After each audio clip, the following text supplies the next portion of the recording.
Tu fais peut-être partie des gens qui perdent jusqu'à 1 heure par jour parce qu'ils ne sont pas organisés. Au total, dans l'année, ça représente plus de 20 jours. Avec ces techniques, ça ira mieux, tu verras.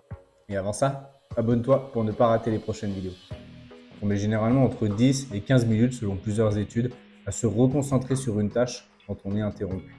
C'est pour ça que c'est intéressant et que c'est très important de se définir un planning avec toutes les tâches et tous les objectifs qu'on veut réaliser au cours de sa journée. Commencer sa journée par l'action la plus importante que l'on doit réaliser. Le matin, c'est là où on a le plus d'énergie mentale. On vient de se réveiller, on est frais. Pour les plus motivés, on fait un peu de sport avant, etc. Le deep working, c'est le travail en profondeur. Commencez la journée par le travail sur lequel on a le plus de plus-value ou l'action tout simplement la plus importante dans votre journée. La faire dès le matin, ça va être là où vous avez le plus d'énergie, où vous allez pouvoir du coup faire cette action le mieux possible. Si vous repoussez dès le matin cette tâche-là à plus tard dans la journée, vous allez sûrement devoir faire cette tâche quand vous aurez le moins d'énergie, quand vous serez le moins en forme. Et du coup, cette tâche, elle sera peut-être bâclée ou en tout cas moins bien réalisée que si vous l'avez fait le matin. Ça demande une certaine gymnastique, ça demande de se laisser du temps dès le matin et du coup de ne pas prendre des réunions, des appels ou autres dès le matin.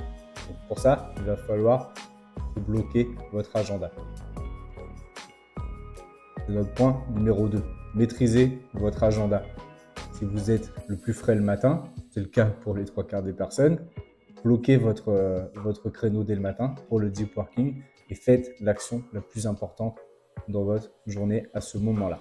Si vous avez beaucoup de rendez-vous téléphoniques, des calls, des réunions, des meetings avec le client, etc., essayez de les planifier pour le fin de matinée, début d'après-midi. Là où vous avez un peu moins d'énergie, vous êtes en train de digérer et où vous avez besoin de moins d'énergie mentale. Le plus dur, ça va être de protéger votre agenda. C'est souvent la tâche la plus difficile. Troisième point important, c'est de clôturer ses journées et même ses semaines. Pour clôturer sa journée, vous arrêtez 5 à 10 minutes avant l'heure que vous finissez et vous prenez le temps de faire le point sur votre journée de travail, faire le point sur où vous en êtes, qu'est-ce que vous devez faire le lendemain. Ça vous permettra de planifier la prochaine session de deep working le lendemain matin. Quand vous allez arriver, que vous allez être frais, qu'est-ce que vous allez devoir faire pour apporter le plus de plus-value dans votre journée, plus de valeur ajoutée. Notez toutes les tâches que vous devez réaliser. Soit vous les mettez dans votre deep working, si c'est une action qui nécessite vraiment beaucoup de concentration, soit vous le mettez plus tard. Ça permet aussi de vous décharger mentalement et de sortir toutes les idées que vous avez de la tête et de les mettre sur papier, sur votre to-do list, etc. Comme ça, vous allez avoir l'esprit plus clair, vous allez pouvoir profiter de votre vie personnelle avec vos proches, etc. et vous sortir les idées du travail. Faites la même chose pour la fin de la semaine. Tous les vendredis, avant le week-end, notez bien pour clôturer votre semaine ce que vous allez devoir faire pour le lundi. On va voir plusieurs conseils supplémentaires qui vont vous permettre d'améliorer votre organisation. Déjà, il y a la règle des 2 minutes. C'est une règle toute simple. Si ça prend moins de 2 minutes, il faut le faire tout de suite. Ça ne sert à rien de repousser à demain ou à plus tard des choses qui prennent moins de 2 minutes. Si c'est rapide à faire, vous le faites tout de suite et on n'en parle plus. Planifiez vos journées en avance pour prioriser les sujets et définir ce qui est vraiment utile à votre activité. Pensez à la croissance de votre entreprise, de votre projet, de votre travail, à votre croissance personnelle à vous, si vous voulez monter en compétence sur un sujet.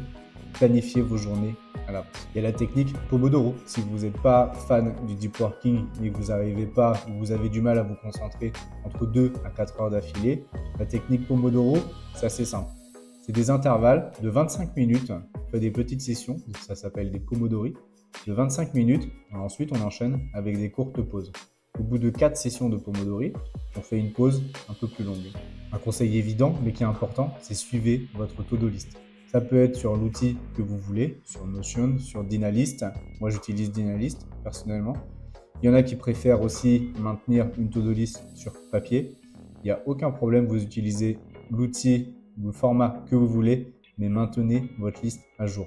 Tous les soirs, quand vous clôturez votre journée, faites une petite revue de votre to-do list pour planifier les tâches ou quand est-ce que vous allez les faire. dès que c'est possible, déléguer, que ce soit à vos collègues, que ce soit à des partenaires, aux clients, déléguer le plus possible. Pensez à votre plus-value. Si vous êtes expert dans un domaine précis et qu'on vous demande une tâche que quelqu'un d'autre peut faire, il faut déléguer. Même si vous passez 5 minutes à expliquer à votre collègue comment le faire, peut-être que lui va pouvoir monter en compétence et vous, vous allez pouvoir vous concentrer vraiment sur votre valeur ajoutée. Très important de déléguer et très important, c'est la technique suivante, de dire non. Apprenez à dire non.